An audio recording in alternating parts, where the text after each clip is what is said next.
Life is messy. The kids wanted to make cookies. Not just any cookies. They wanted to make cut-out sugar cookies that require frosting and sprinkles. You know, the kinds that make a huge mess.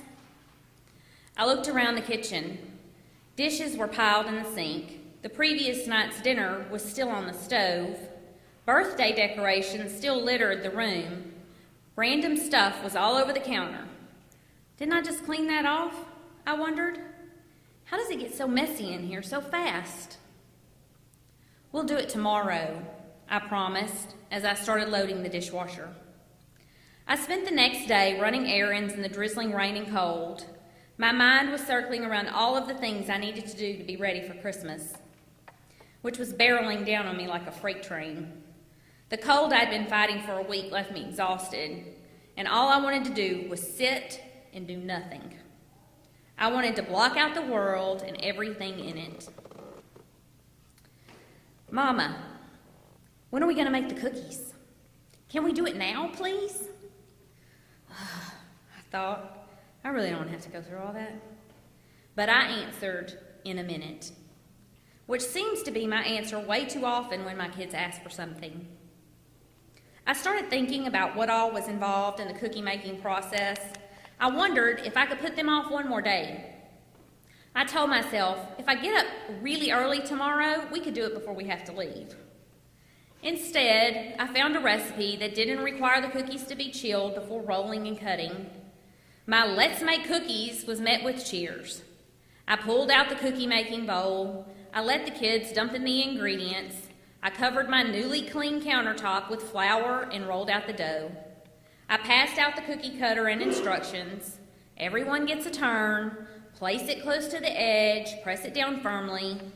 I slid the cookies onto a baking sheet and into the oven as I assured that, yes, they could put the icing on after the cookies cooled.